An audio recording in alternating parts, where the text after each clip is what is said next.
All right, guys, let's make some barefoot sandals. They're very easy to make. Okay, so here are the supplies you're going to need. You can use some 4-ply yarn, but you can also make these barefoot sandals using cotton yarn. But I will be using some 4-ply yarn, whatever brand you want to use. Grab you a pair of scissors. Get your tapestry needle to sew in your loose pieces.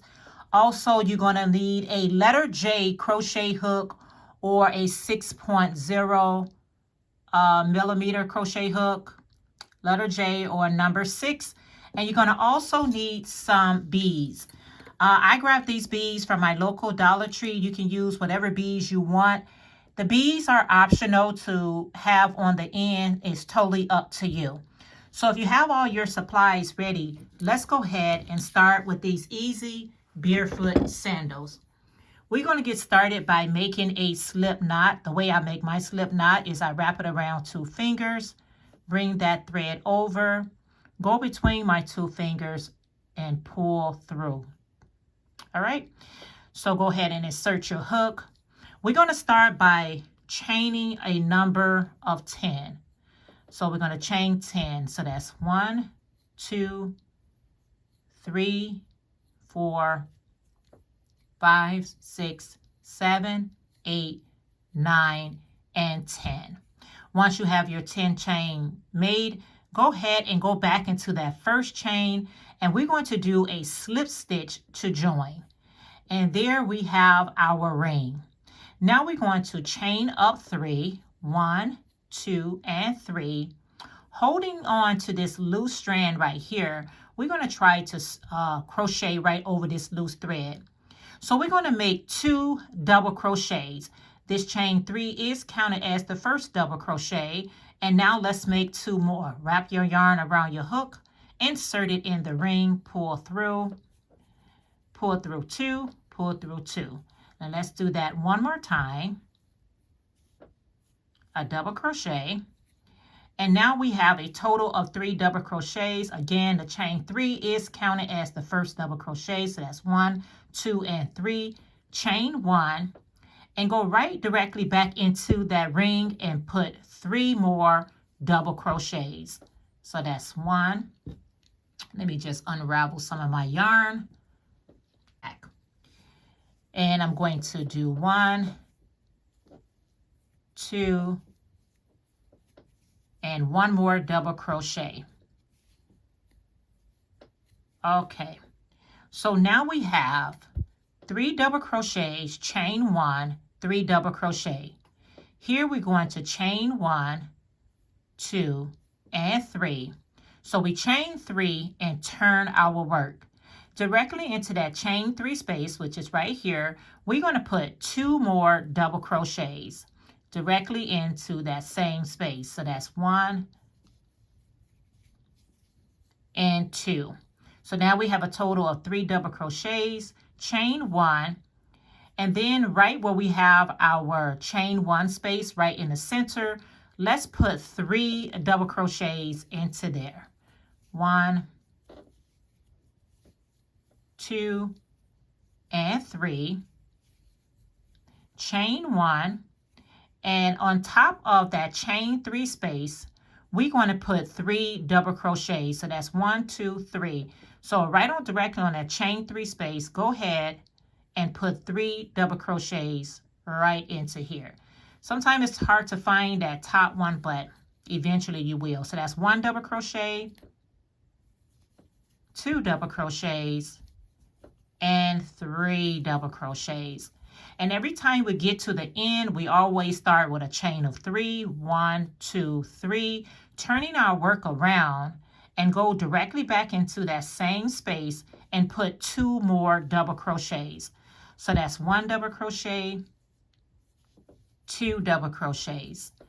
Always chain 1, and we're going to work inside the spaces. So where we have the chain 1 space, we're just going to insert 3 double crochets right there. So that's 1,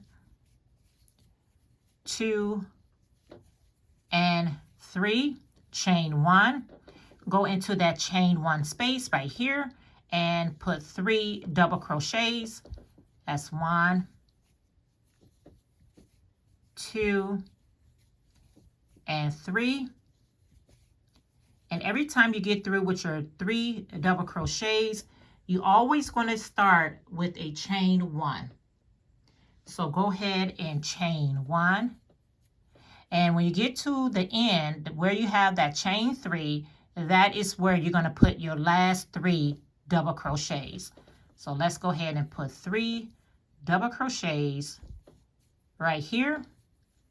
And we're just going to repeat this. This is a 1 row repeat.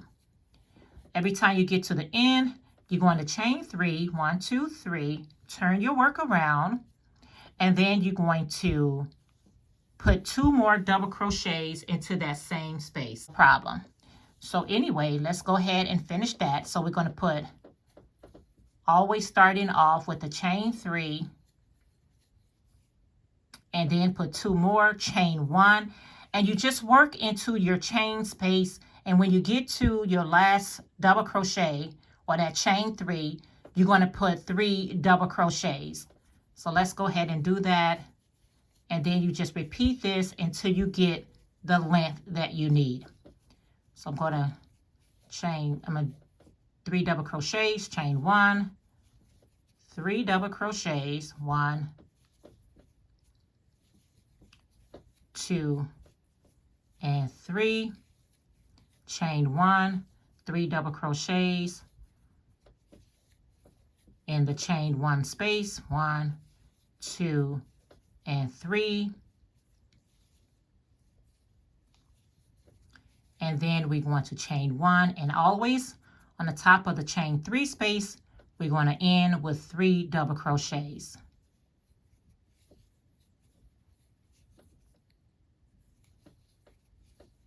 Just like this. And then chain 3 and repeat the process until you get the length that you want. Let me show you what I mean about the length. This is what I mean about the length. The ring right here goes between your your second toe.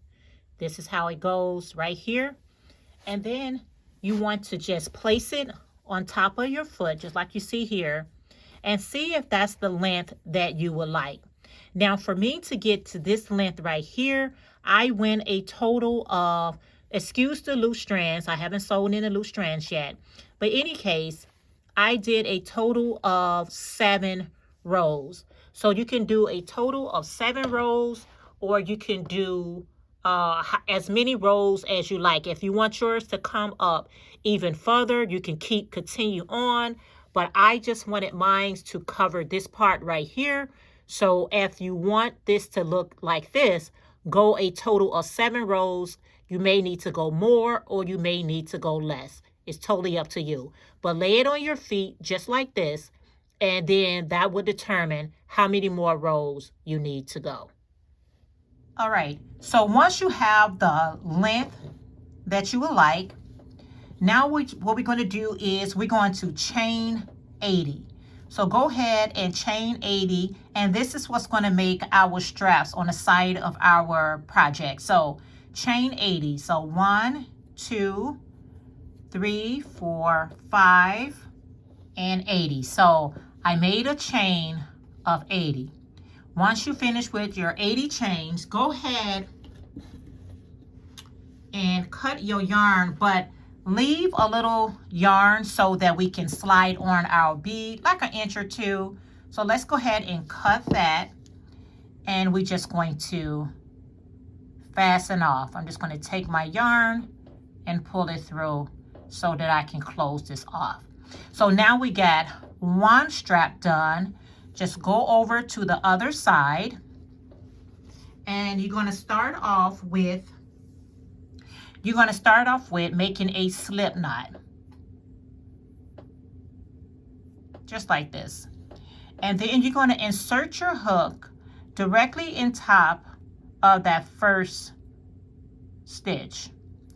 So I can't see it, so I'm just going to insert my hook right here, and then I'm going to take this ring part right here to connect it. So pull it through just like this.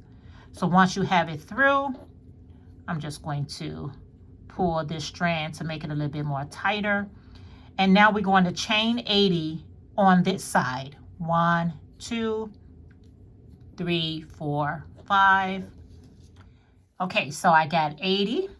So let's do what we did on the other side. Let's just cut a piece of the yarn about 1 inch or 2, and let's go ahead and fasten off to ensure our work doesn't come off. So now what you're going to do is grab your beads, whatever beads you like to use. I have all colors, all styles. So let's see, I had a few projects I was working on, but in any case, I'm going to use these pearl beads. Now here's where your tapestry needle is going to come in. So you're going to take one side of your strap and go ahead and thread up your needle. Okay, go ahead and thread it up. Sometimes I do this better off camera than on camera, but let's see if we can do it on camera. All right, so once I have it thread, I'm just going to take one of my beads and I'm going to put my tapestry needle through the hole of the beads. Make sure your beads do have holes in them. See, like that one. Let's see. So your beads need to have those holes where you can just pull it through. And now I'm just going to slide my bead all the way down and keep sliding it till I get to my chain. Because once I get it on my chain, it's now hugged on there. Okay, now I can take that off. And what I'm going to do is take this strand, and just to secure it, I'm going to just make a knot. Just like this. You see how I got that knot? Now you can do a double knot, triple knot, how many knots you need. It's totally up to you, but this is to secure that the bead doesn't come off. And now I can just cut it down some, just like that. And there I have my bead. You can put some glue on here, or you can just light it with a lighter. So there's one side of my bead. Let me go ahead and put the other one. Okay, so now both of my beads are on my work, just like this. And remember, I'm doing a chain of 80, but you can make as many chains as you need. You may need more, you may need less. It depends on how it looks when you wrap it up on your leg. And you can see how I did that. Now, all of my loose strands, what I have right here and right here. So let's go ahead off camera, and I'm just going to go and hide in my loose strands. All right, guys, so there you have it. Now you have a nice pair of barefoot sandals. And doesn't that look gorgeous? That is so pretty to me. You can modify this however you need it. Maybe you don't need a chain of 10. Maybe you need something smaller. Modify it however you like, but this is how it looks on. Let me know in the comments what you guys think of the tutorial. And if you do make the pair, can you please tag me on Facebook, Instagram, or TikTok? All of my social media is in my description box below. All right, guys, thanks for watching. Please don't forget to like, comment, and subscribe. I love these. Bye, guys.